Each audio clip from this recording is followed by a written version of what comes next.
celebration. And this is part two of last week's discussion on celebration. And we have been studying the whole spiritual disciplines class that's been based on several books, but one book that we've used, a primary book, has been a book by um, Robert Foster called The Celebration of Disciplines.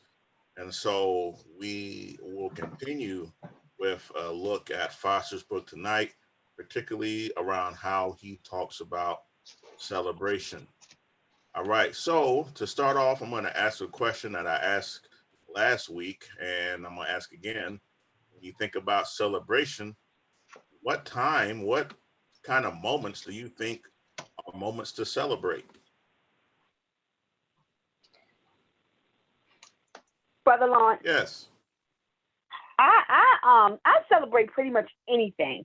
It could be a small victory of me not eating past a certain time, or it could be a small victory of me just not spending money on something that I know I normally would spend it on, and I don't. So I find victories in almost everything. All right, nice, very good. Well, celebration, All right, that's brother. excellent. Anybody else? That's great. I just feel like I should just launch off from there. You know, in the Bible, in Philippians 4:4, it says, "Rejoice in the Lord always. Again, I say rejoice. Rejoice in the Lord always. Again, I say rejoice." Now, here is my question for you. Um, how does one do that in times like these?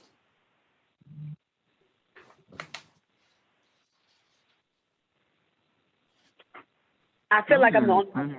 Okay, go ahead. I'm sorry. Well, I was going to say that, what I try to do, and this is for me, and that's in any situation, no matter what it looks like, I try to see or try to recognize where I'm being blessed at, where God is blessing me at, and that's where I find my rejoice into celebrating God, no matter what other obstacles that's thrown to me, but I try to recognize and see where I see God's hands at. Very good, very good. Who is that? Who is that talking there? That's Brother Jose Cut. I'm sorry. Oh, it's okay. What's up, Jose? Thank you so much, brother. I appreciate that. No, it's excellent feedback. Thank you, my brother. No problem. Thank you, sir. Becky has her hand up. How are you, Becky? I'm doing well. I was going to answer the question about celebrations. It's usually milestones or achievements. But achievement can be anything, like Nicole said. Very good. Very good. Thank you. Thank you. And I want to also acknowledge the comment that Stephanie left in the chat box. Stephanie said that especially when someone's health turns around for the better. Thank you so much, Stephanie. So yeah, I mean, wonderful comments, everybody. And the Paul goes on to say, have no anxiety about anything. Have no anxiety about anything. The King James Version says, be careful for nothing. So, saying have no anxiety about anything. I mean, that's a pretty tall order. I mean, anybody ever turned the news on recently? And I mean, how do I watch that news and not get anxious? How do I watch on what's on television and not develop anxiety?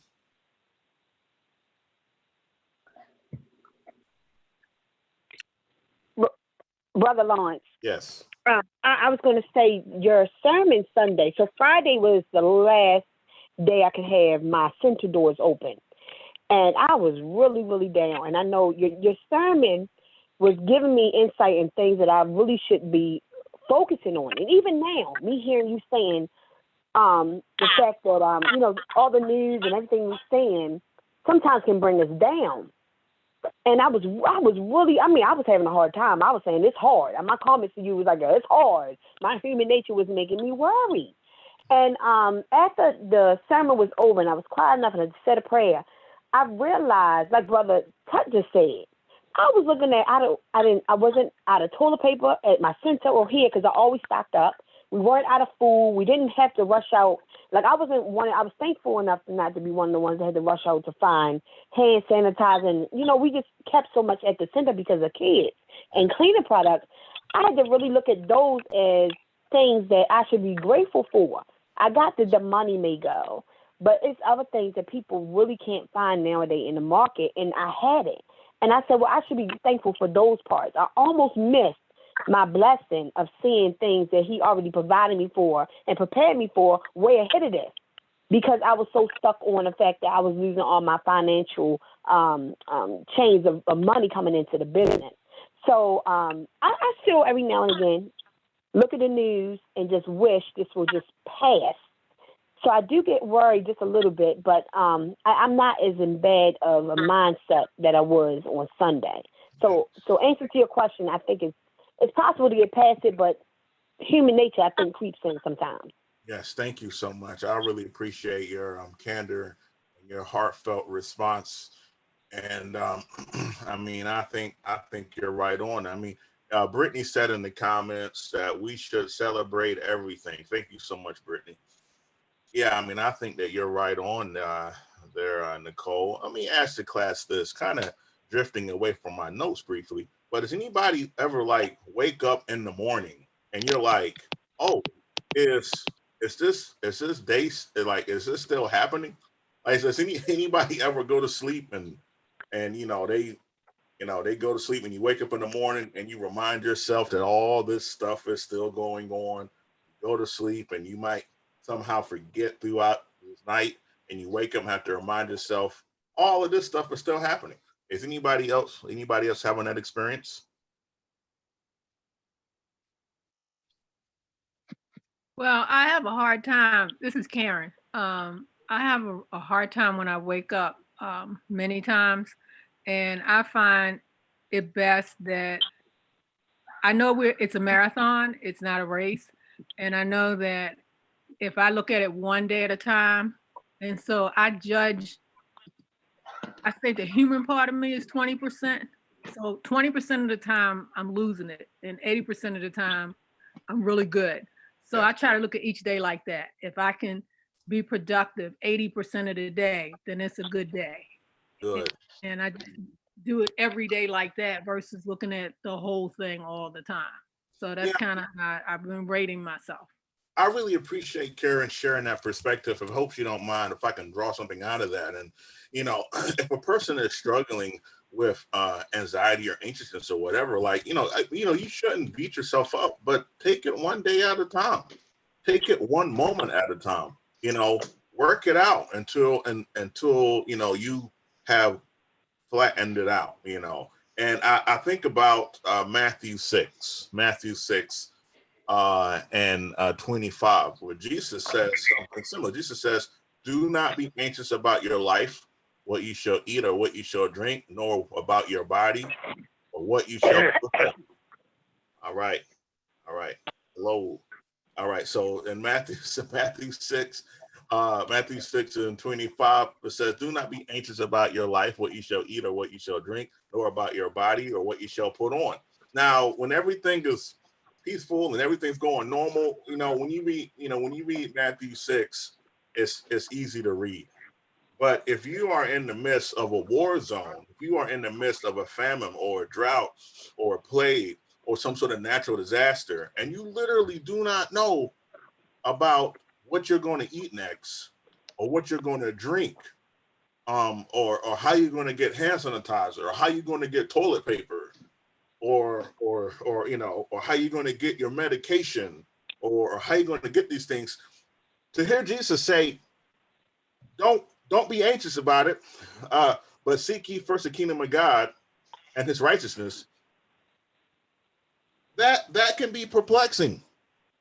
So in the midst of times that are all good and everything's fine, you read that and it doesn't really challenge you. You're like, yeah, sure. But in a time when things are not so comfortable, you read that and you say, how can I not be anxious? What do y'all think? there's another verse, another story in the Bible that impacts me when the details matter. It's easy to say God's in control of things when you're looking at the big picture, but when the little things happen, like you're talking about, it's harder. There was a centurion, I think it was, that came to Jesus once, and he asked Jesus to help heal his, I'm not sure if I get my story straight, his servant. Yes. And Jesus said, "You're asking me if I can do this?" And he said, "Oh, Jesus, forgive me and help my unbelief." And that's where we have trouble. We have to trust in God more with the details, and that's harder. That's right. That's exactly right. That's exactly right. And what I really like about what the story you described is that, you know, when a request was made to help my unbelief, you know, Jesus didn't even judge him.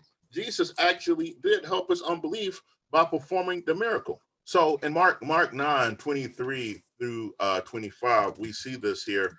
Let me go there real quick. Let's see here. Mark 9.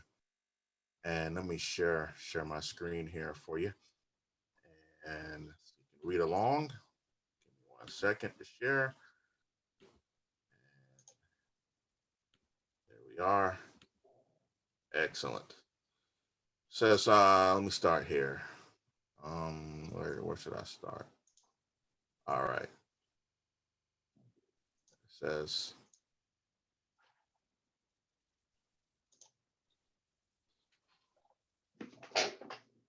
when they, in verse 14, when they came to the disciples, they saw a great crowd around them, and scribes arguing with them. When the whole crowd saw him, they were immediately overcome with awe, and they ran forward to greet him. They asked him, "What are you arguing about with them?" Someone from the crowd answered, "Teacher, I brought you my son. He has a spirit that makes him unable to speak.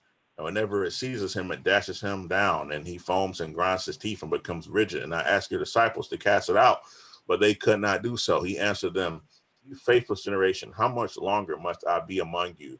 How much longer must I put up with you? Bring him to me." And they brought the boy to him. And when the spirit saw him, immediately it convulsed the boy, and he fell on the ground and rolled about, foaming at the mouth. Jesus asked the father, how long has this been happening to him?" And he said, "From childhood. It has often cast him into the fire and into the water to destroy him. But if you're able to do anything, have pity on us." Jesus said to him, "If you're able, all things can be done for the one who believes." And immediately the father of the child cried out, "I believe, help my unbelief."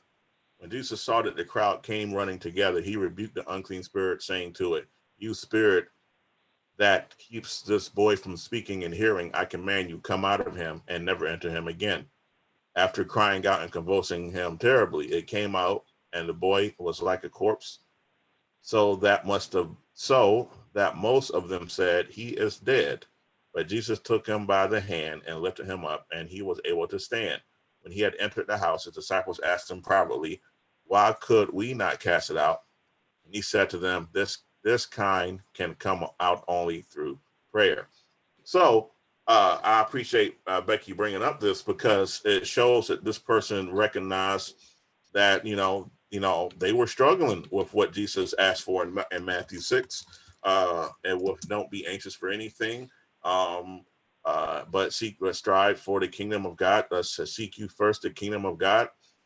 But they admitted it. They said, "Jesus, I believe, but help my unbelief. I believe, but help my unbelief." And what I find so amazing about it is Jesus does exactly that by healing the man's son. He helps his unbelief. So thank you, Becky, for bringing that up. It's a wonderful example. All right. Any other comments? Yes, I have one, Brother Lawrence. I love the passage that you use it in Matthew, because that's one of my favorite verses that I just love it, because every time I read it, it always shows me something new, and I read it over many times. But the one thing that it showed me, and what helped me, and I hope that this can help someone, if you look at your life and take your life and then use God as a resume in your life, if he never failed you back then in your life, he won't fail you now. So, you know, and that's where that faith come in. And I think the Bible says have faith as a mustard seed, which is really small if you ever look at a mustard seed. So I really look at it as, okay, I just believe that he's going to have me. And I already seen that in the past that he had me and blessed my life and in all sorts of ways. I mean, you know, even in this epidemic, you know, we have to believe that he got us and he's guiding us. I mean, that's all I wanted to say. Thank you so much, Jose. That's a wonderful comment. Jose brings up that we, in those times, should think about God's resume in our life. That's a wonderful reminder, something that's very practical for people to remember and understand. So I thank you so much, Brother Jose, for that. So what we find here in both Matthew 6:25 and also in Philippians 4:4 is that this same word, don't be anxious about anything. Don't be anxious about your life. The same word anxious in both cases could also be used as careful. And I'm going to read from Foster's work here. I'm going to read this, and let me share my screen for those who are on the app so you can see what I'm about to read here. So there we are. All right. So it says, in both instances, the same word is used, which we translate anxious or careful. Christians are called to be free of care, but we find such a way foreign to. We have been trained since we were 2 years old to be full of care. We shout to our children as they run to the school bus, be careful. That is, be full of care. The spirit of celebration will not be in us until we have learned to be careful for nothing, and we will never have a carefree indifference to things until we trust God. This is why the Jubilee was such a crucial celebration in the Old Testament. No one would dare celebrate the Jubilee unless they had a deep trust in God's ability to provide for their needs. When we trust God, we are free to rely entirely upon him to provide what we need. By prayer and supplication with thanksgiving, let your requests be made known to God. Prayer is the means by which we move the arm of God. Hence, we can live in a spirit of care celebration. And I personally think that is heavy. I think that's a very heavy thing. Anybody else think that is kind of heavy? That the author here is taking it too far? Any thoughts on that?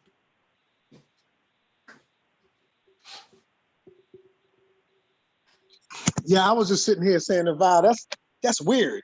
I don't understand what he means. Like it seems like he's not really capturing the principle that Christ is trying to put forth. I think the principle that Christ is trying to put forth is we shouldn't worry about things to the point that we stop trusting God and rely on our own human strength. You know, like trusting money more than we do in God, you know, or trusting my own might rather than trusting in, you know, in other words, when I say my own might, in other words, I take the matters into my own hands and just fulfill my own will and selfish ambition rather than allowing, you know, God to work through me in the situation. I think that's really what the greatest prophet is teaching. I don't think he's teaching not to be careful in the sense of, you know, looking out for something. Because I mean, and you know, if we took that stance, then that means that we would do a whole lot of things that were not very wise. You know what I mean? we would be all over the place, man. So I don't know. It sounds weird. Maybe I'm not understanding what he means, and I'm just, you know, hearing it and, you know, surmising it in my own way, in my mind. But that's my thoughts. Brother Lawrence. Thank you so much, Joel. Yes, Nicole. So I kind of took it totally different. Like I'm confused. I'm really nervous of saying what I was going to say because Uncle Joe took it in a totally different On the money, light. I'm gonna drop a bomb for you. So go ahead, say what you want to say. Okay, so I was going to say what I took is the example that he used as a child of being guided, not to play in the street or so forth or whatever. After a while, that child knows not to do that. So you don't need to nurture that part of it. So I'm thinking, I looked at it as he was saying, like for us, we don't need to keep questioning God, or we don't need to keep, he doesn't need to keep nurturing us on certain things. We should already know by now.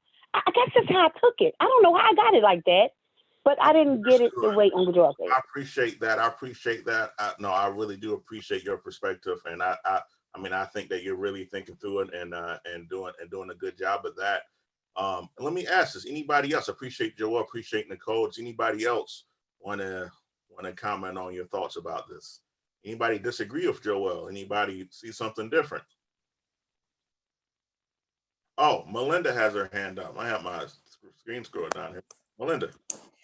I was just going to say, I took it to mean that if we trust in God, it's not to sit back on our laurels and say, well, I'll just wait for God to suddenly produce something for me. I mean, I think we can, if things are, no matter your situation, if you trust in God, he'll either show you an opportunity or something will present itself, I guess is what I'm trying to say. Even when things look really bad, doesn't mean you sit there and do nothing, but God can help take you to your solution. Yes. To help guide you to how to resolve whatever problem there is if you take it to him. So yes, if you trust in God and he can solve your problem. He can help you find a solution, I guess is the word. It may not be the solution you were originally looking for, but we have to trust it. We have to just learn to trust him. Yes, thank you, Melinda. I really appreciate everybody's comments, Melinda, Nicole, Joel, about this, because I know we are in the quicksand, So, and then speaking of quicksand, quicksand is an interesting concept, because when I was growing up, and I'm sure for many of you, it seemed like that somebody was always getting stuck in quicksand. I don't know if anybody else, when you watch your favorite show or whatever, no matter if it was westerns or cartoons or movies, it seemed like somebody was always getting stuck in quicksand. And it kind of made you feel that when you became an adult, you have to be on the lookout, because you just never know when you might fall into some quicksand.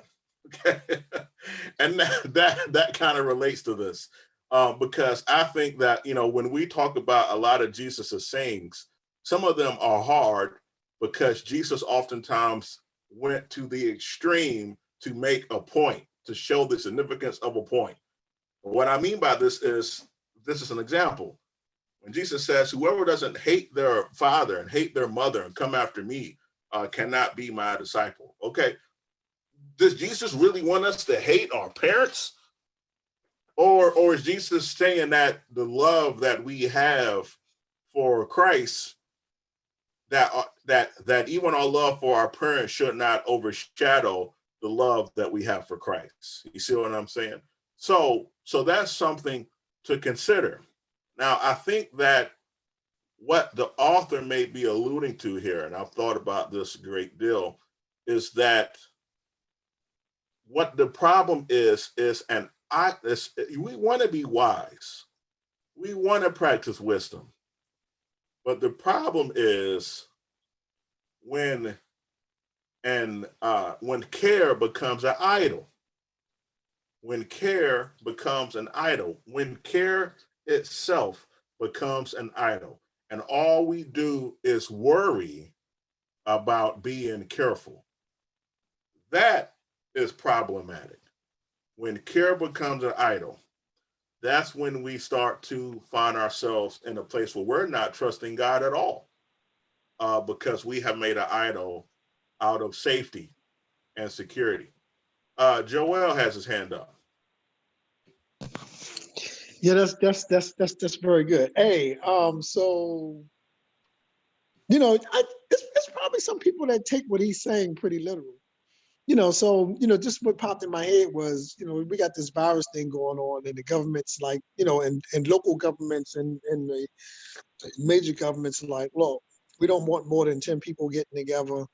Everybody chill at home. You know, try to practice distancing. And we got some preachers that are like, no, the Lord don't call us to fear. We should be careful for nothing. They probably not saying that, but I just want to throw it in there. And they might be. Yeah, you don't want to be careful for nothing. We don't have to be careful, And so they meeting, and now we got groups of people ending up sick because the preacher we don't have to do that. We just got to walk by faith. And I think at times, we have to use. God has given us wisdom, and so we've got to be able to use that. I still want to go back to the point that I think is a principle, just like you brought up. That's a real good example, about Christ isn't telling us that we're supposed to hate our parents, but I mean, you don't elevate things over the service of God. That's the principle. Find out what the principle is, and not just take it, and then run away with it, where it kind of clashes with other things that are taught, within the text. So that's my thought. Excellent. Anybody else want to comment? Brother Lawrence, I do. Oh, go ahead. I'm always talking. Hold on 1 second, Nicole. Who else said I do? I heard the This is first. Stephanie. Okay, Stephanie, and then Nicole. Okay, I was just commenting on what Joel was saying. Those ministers. Now, when you look at history in the Bible, and you had sick people that were there, but they were not meeting along with people that weren't sick, like the lepers. They weren't hanging out, with everyone else. They were in isolation. So I just think that what these ministers are doing makes no sense. Yes. It's to risk people's lives. Yes. Yes. Thank you so much, Stephanie. I appreciate your comment. Thank you so much. Nicole. Brother Lawrence, I was going to say, I was going to actually, I was responding to Uncle Joel, because it is right now currently a church that's going against the government because of him saying not a large crowd. But it kind of goes with what you said earlier. You mentioned the TV. And a lot of times, if social media right now is really, really heavy on this corona thing, and people feeling a certain kind of way and things like, everybody has their own intake on what they want to do with their life according to it. And I got into a discussion because the girl asked where was my faith if I felt like I could meet at a building. I said, well, it's just the building. The church is the people. And I said, actually, we still meet. And I said, we have to be wise enough not to disregard something that's being given to us to protect us and our families. And she put this, it was a preacher that's, he is totally against the fact that he can't have his church together. And they, it's another church in Atlanta where they had over 250 people in that building. So it's just this ongoing thing. So even social media, back to what you were saying earlier, social media and all this other stuff, it can take our focus off of what God wants us to do. And, because we get so caught up. I know I got caught up for a long time having a conversation with this lady. She asked me about my faith. She basically told me I didn't have none. So, but I realized at that moment that she was in a certain mindset and I was in a totally different one. And if I continue on to go on with her, I could be pulled into her mess. So I'm saying it to say, in reference to Uncle Joel, it's a lot of people out here right now that feel like we don't have faith because we won't go into the church building and sit with each other. And we're lacking a lot of things. Yeah, I understand. So, I don't want to get too carried away from celebration. But since this has been evoked, what's going on with other preachers, and also, in some way or the other, what Westside has done has been brought into question, or has been brought into question by others. I feel I ought to respond to this. And I want to say that anytime you have a legal code, anytime that you have a legal code, there's going to be times when some laws will take a precedent over other laws. I mean, it's just going to happen. There's going to be times where some laws going to take a precedent over other laws, right? And so, an example of this is in some states, if you see a person being victimized and you don't do anything to help that person, then you could be charged. I mean, just at the bare minimum, call the police. But in that instance, in some states, it is perfectly legal for you to go and physically, stop the person from assaulting another person. So if there's a man, for instance, abusing a woman and with his hands and fists or whatever, you can, if you're in that particular state, you call the cops, or you can go and stop it. You can stop it. Now, normally that would be it could be assault or worse, depending on what you do. Same thing can be looked upon even in human history. The people recently talked about a lot of talk around Harriet. Well, Harriet had to use a system of deception to free enslaved persons. All right, that's what Harriet had to do, was use a system of deception to free. Now, normally deception isn't good, but Harriet Tubman had to use it in order to free enslaved persons. So in that case, it's fine. Another situation is in Nazi Germany. There was Germans who would hide German Jews, and they would lie about it. If the SS came to their house and said, "Hey, the Fuhrer wants to know, are you hiding any Jews?" They would say no. Normally, that would be called a lie. But in that case, you're saving somebody from being murdered or being slaughtered. Now you say, "Man, Lawrence, that's something." Well, Jesus said, how does this relate to the coronavirus in churches and people meeting or whatever? Jesus said in Mark 12:28-31, when he was asked by a scribe, "What is the greatest commandment?" And the first one Jesus gave was to love God with all your heart, soul, mind, and strength. That was the first one that he gave.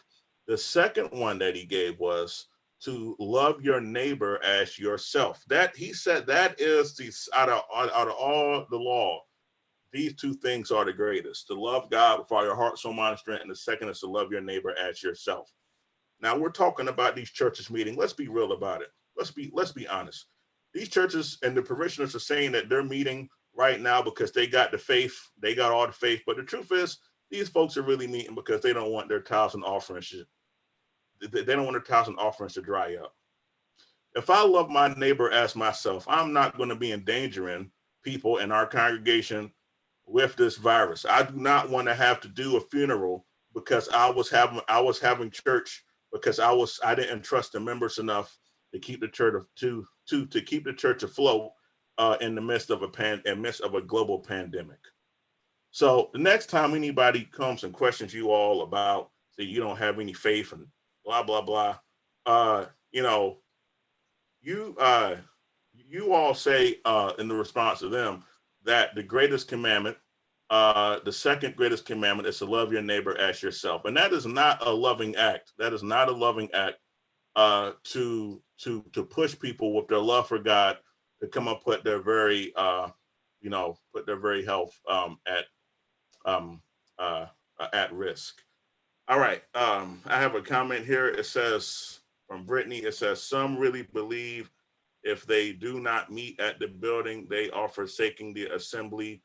Faith without works is dead." I mean, surely there are members who believe that, but anybody who I think has truly studied the Bible and has spent time in the Bible and sees the diverse accounts in the Bible, they should be able to recognize the great degree of flexibility that we have when it comes to assembling as the saints.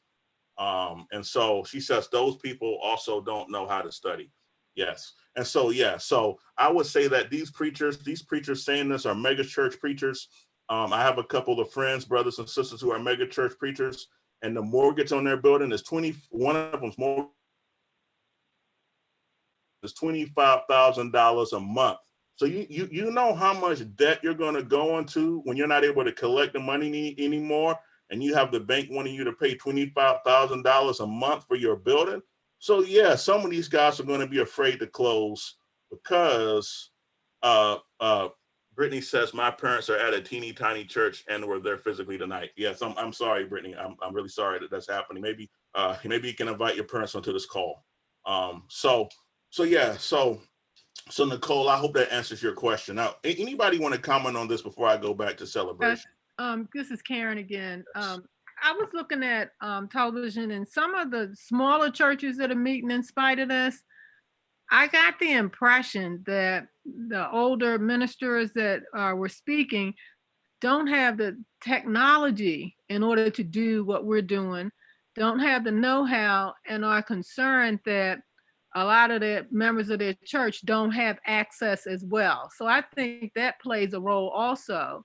And I think it's important, I don't know what denomination they were, but whatever the case might be, I think it's important that their fellow ministers in that same denomination who have the technology and know-how reach out to them and maybe partner so they can do this to bring them along and help them. Because in some cases, I feel like that's what's going on. They just don't have the know-how. Yeah, I appreciate you saying that, Karen. And unfortunately, and I think that some people on this call might have experienced this before, but unfortunately, some ministers are very territorial over the people who they minister to. And so, I appreciate, what the church partnered with us Sunday and had their members watch our live stream so they could have service. And to me, I really appreciate Brother Maddox in loving those folks enough to do something like that.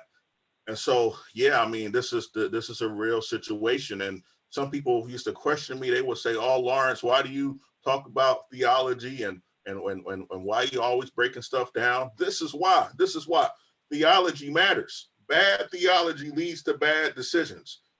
Bad theology will lead to bad decisions. If people think that religion is harmless, it is not harmless. Religion is extremely powerful.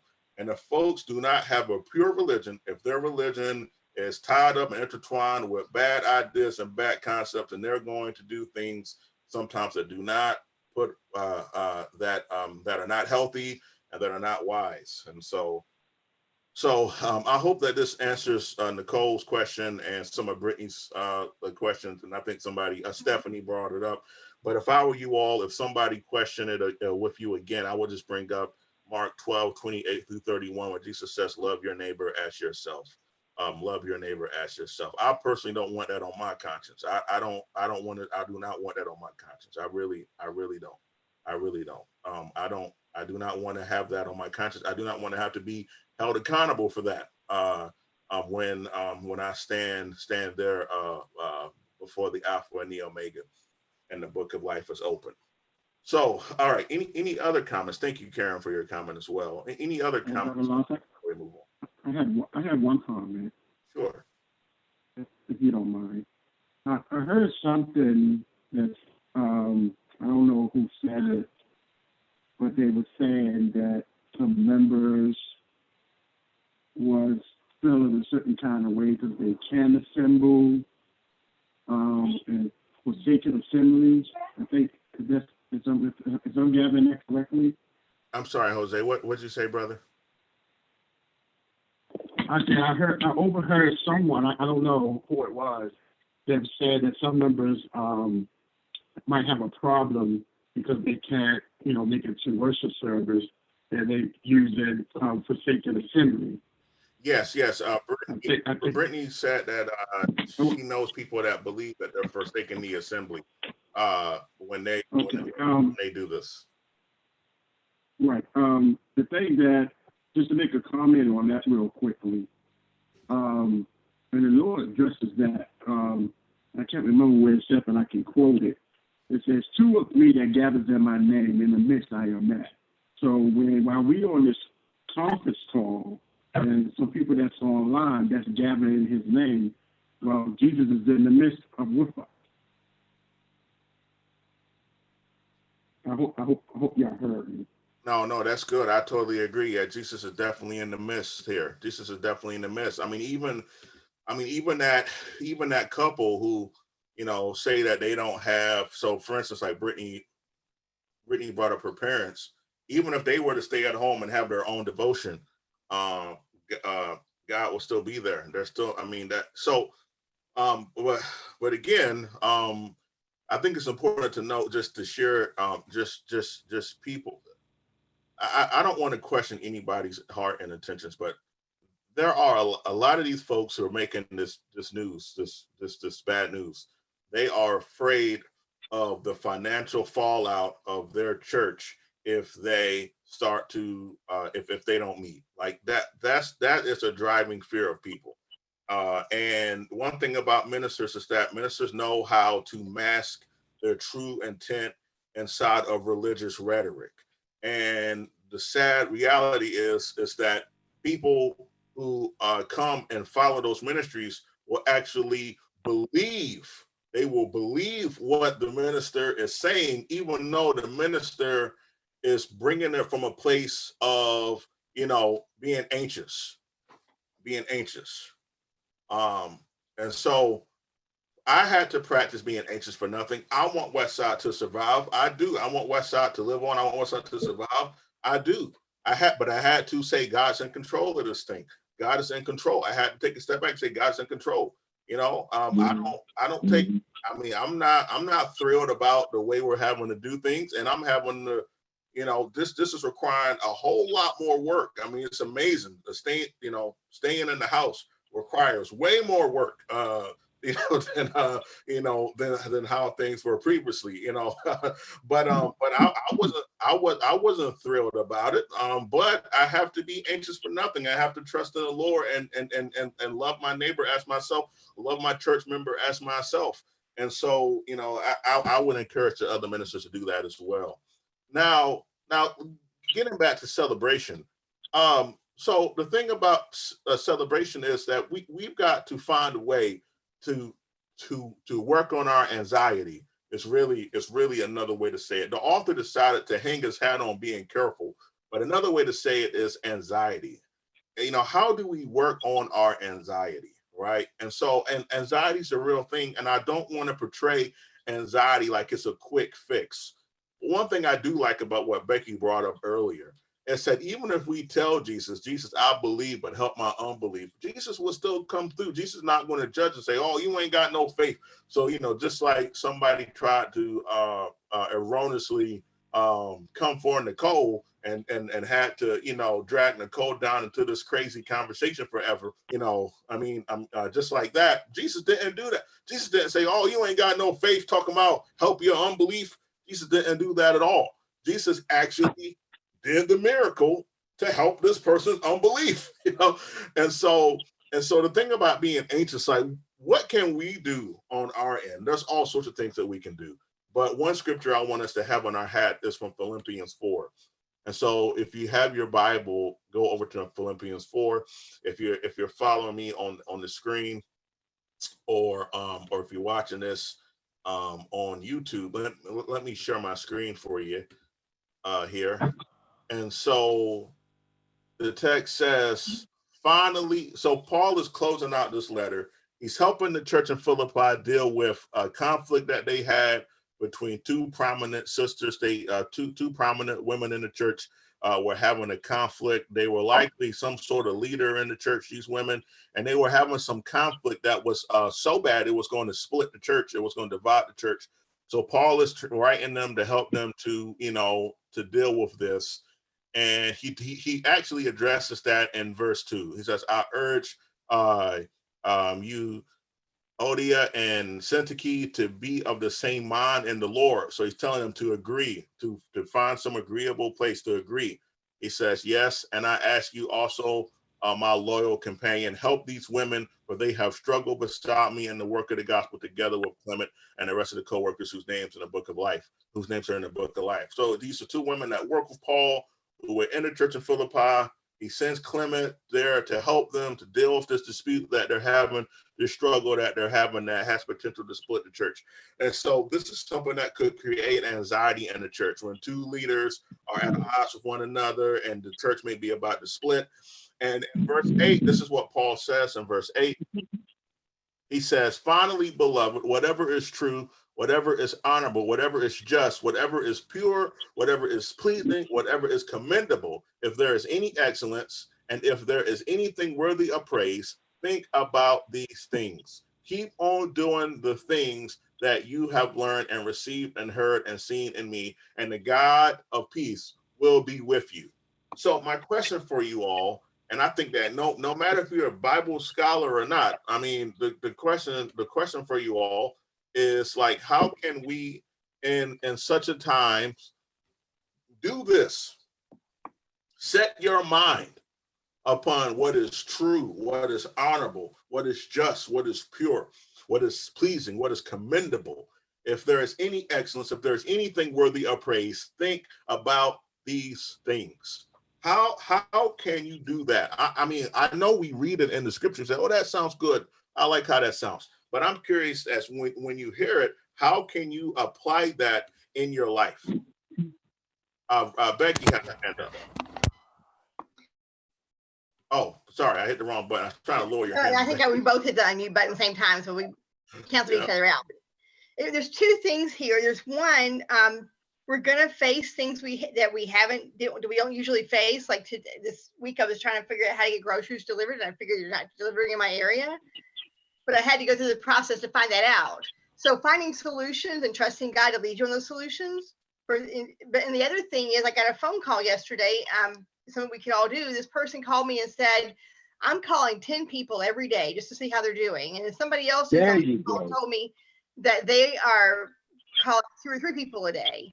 So that's the good things we can do. So number one, put your individual struggles in God's hands and find the solutions, because it's going to be there. And the other two, find good things you can do to encourage your brother. Excellent, Becky. Excellent. Brother Lawrence. And Brother Lawrence. Yes, Rich. Good evening, everybody. In response to Becky's call, you know, I was thinking about the same thing today as I was sitting in the living room. And I was thinking about, we used to do like small groups, and we communicate, have these little small groups, and they communicate with each other during the week and support one another. You know, in times like this, since we can't meet at the building, then we are responsible to our little circle there, and we need to communicate and talk to each other and support one another and listen to one another. I think what Becky was saying is excellent, but I think we need to make sure that we do that, because there's some people that don't have anybody, you know, at home with them. So, if we're part of the body, then the body needs to support the other part of the body. You know what I'm saying? So I just want to throw that out there. I don't know how anybody else's time is during the week, but I know I'm home. And I can call a few people. You know, I have been doing that, but I like what she said. I'm going to start calling more people and saying, hello, how you doing? What's going on? I think that's important. Very good. I really appreciate that. That is a wonderful way to definitely set your mind on those honorable things. Anybody else want to share? I wanted to say, this is Stephanie. Sometimes you need to change your atmosphere too. Sometimes you just got to turn off the 24-hour news cycle and things on your computer, because that stuff pops up all the time, and things are just repeated over and over and over, and it's information overload. I remember a day when I was at work. This was way before the coronavirus, and it was a frustrating day. I went to the computer and I turned on just some soft music, background music, and it helped to calm me down, and it was peaceful. And and I was able to get through the rest of the day, and even pulled out some scriptures as I had it on my phone and looked at some verses, just things that just keep you in a calm and relaxing mood. because listening to the news all day can drive you insane because it's just stuff over and over again. Thank you so much, Stephanie. Melinda.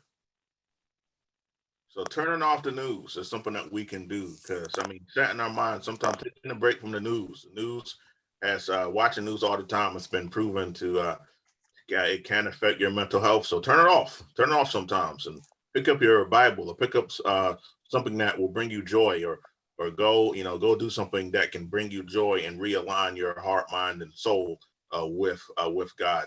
Melinda. Just sort of in keeping with everyone, it's just I think he's telling us to have a good attitude and to focus our thoughts on good things instead of the Tiger King. I don't know if anybody's watched. I have not turned that on, but haven't heard anything good about that. But just to think about good things and have that'll improve your attitude as things come along and help keep you on a more positive track.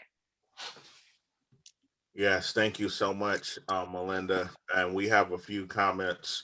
Laura said, this is also a good time to reach out to the unbelievers. All it takes sometimes is just an invitation to pray together or to even join Westside streaming service. God bless you, Laura. Appreciate your comment. And Brittany said, good advice. I don't know when she said it. Melinda, it could be a compliment for you. Stephanie, for you. Richard, for you. For Becky. So one of y'all got a nice compliment from Brittany. She said, you offer good advice. So, oh yes, she said specifically, I'm sure Brittany likes all the comments, but she said specifically she was saying good advice about music and not watching the news. All right. Thank you so much, Brittany. All right. Anybody else? Cordell. Okay, Karen says that Cordell and her begin each day with a walk in the neighborhood. Yeah, that's good. That's good, Karen. Going for a walk, that's good. I heard a funny story. I heard a funny story about some West Siders going for a walk, a West Side couple going for a walk. Joel and Vi, and I believe Nicole was with them, and they ran into Andre. And as the legend goes, as they walked past my home, they said, "What up, brother Lawrence?" I didn't hear them, but apparently they walked past my home and even said hello.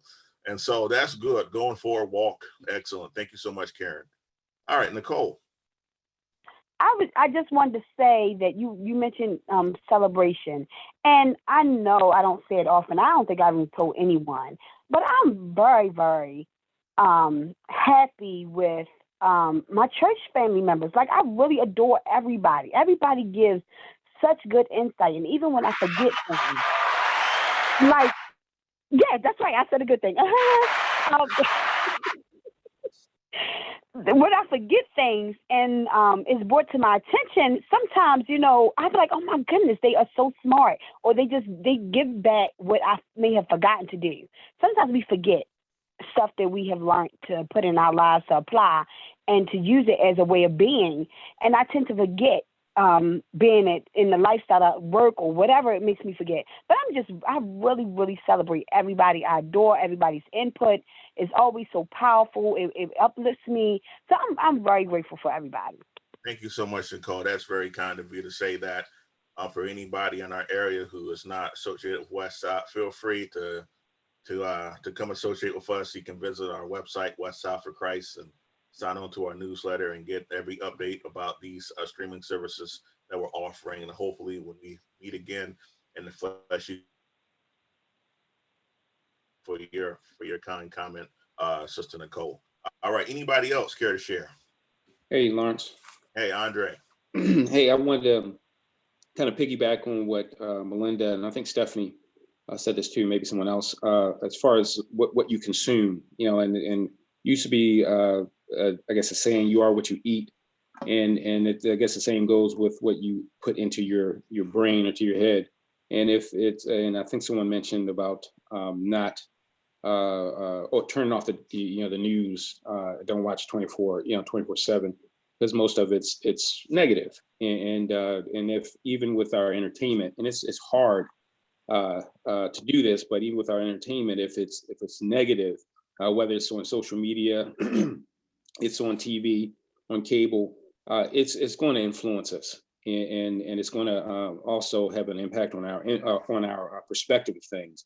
And if we're constantly consuming in terms of viewing and listening to things that aren't positive or aren't constructive, it's going to affect our outlook on life. And so we could be, cause us to be anxious, to be, kind of look at things kind of a gloom and doom kind of approach, or always have a kind of negative response when things are, when stress is involved. A lot of that is because of what we expose ourselves to. Thank you so much, Andre. I really appreciate your comment. So I'm going to go ahead and conclude here and take up some prayer requests. I think Andre's comment is a very good place to land. And so we will have another class on celebration next week. Now, the reason why you want to come back next week is because next week we're going to deal with the benefits of celebration and the practice of celebration. And then we're going to conclude, but also next week we're going to brainstorm on what class do we want to have next. So what class would you like to study next? So the reason why you want to come to next week's class, so you can have input on what topic do we want to explore next, or what book. Some people said they prefer textual studies. Well, I think 2 people mentioned to me that they have a preference for textual studies over topical studies. This has been a topical study where we've covered fasting and confession and solitude and all these disciplines. That's what you call a topical study. Nothing wrong with topical study, that's fine. A textual study is when you take a book like Mark and you read, you go through all of it. So for those who've been long-time participants in this online Bible study class, we've done both of them. We've done James, we've done Galatians, and we've done Women in the Bible, whether it was a topical. James is textual, Galatians is textual, Women in the Bible is topical. This is topical. We've done Jesus and social ethics, that's topical. We've covered a lot of classes in here. And so you all know we've gone back and forth from textual to topical. But I want you to think about, what are some things that you would like to study next? Think about it, be creative. And so at the end of next week's class, we're going to spend a few minutes brainstorming about what we want to study next, how we want to move forward, and what topic we want to cover next. And so with all that being said, also next week, I want maybe 1 or 2 of you if you can think of something that's funny that you can share that can make us laugh. So I don't know, but I mean, try to think of something funny. You don't feel like if you don't have anything. Some people are not funny at all, and so don't feel like if you don't have anything funny to contribute that you can't come. You still come because you might still laugh. But if somebody has something funny to say, I want you to bring it with you next week. If something funny happens over the week, jot it down so you can bring it next week. There's a reason why I'm saying this. I'm not just being silly. There's a reason why I'm saying this.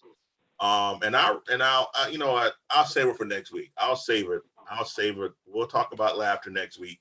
But please be sure, if you find something funny, to write it down and bring it with you next week, because we want to have a hearty laugh. If you have one, we want you to share it. Don't be stingy with your laugh. Don't be stingy with the laugh. All right. So any prayer requests?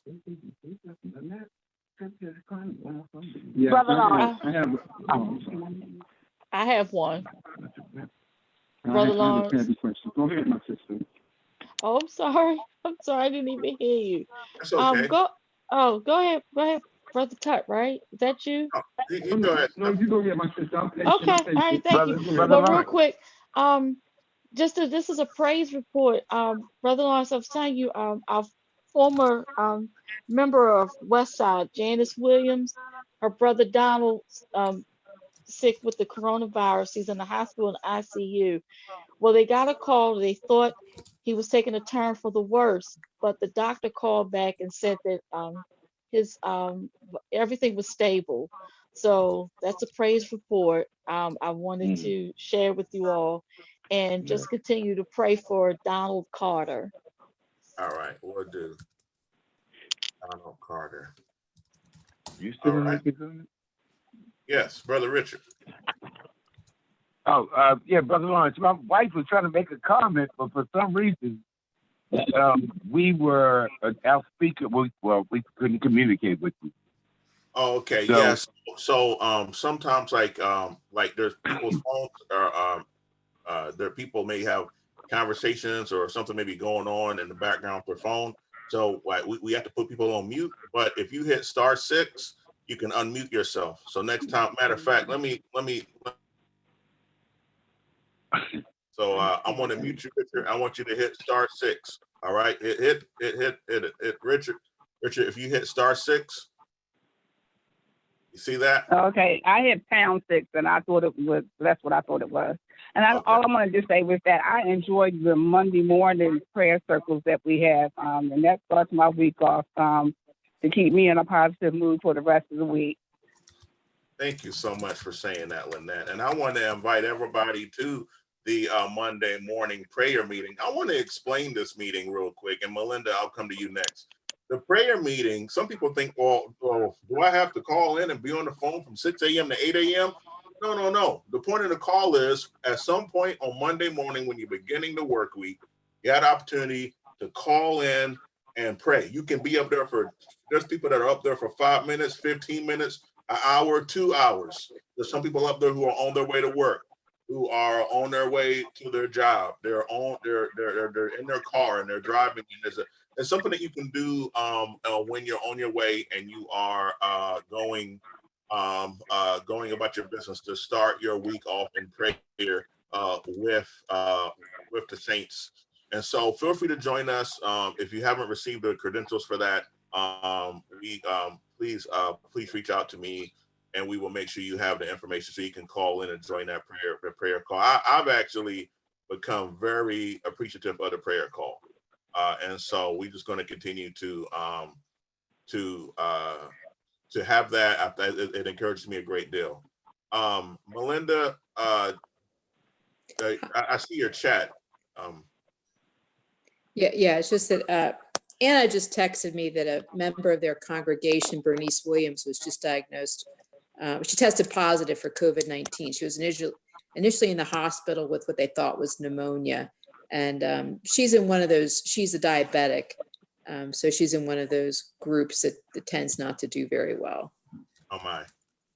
All right. So we'll be praying for Bernice Williams. And I'm so sorry to hear that. I'm so sorry. We're going to keep her in prayer, and we're going to also keep Donald Carter, who I'm very sorry to hear also has COVID-19 as well. We're going to keep praying for these folks. Anybody? I'd like to ask for prayers too. Hey, Jose. Hey, I want to ask for prayers for myself because I have to go to work out here each morning into it, and my wife has to go to work once a week, and she's diabetic. So I'd like to ask prayers for protection for me and her as we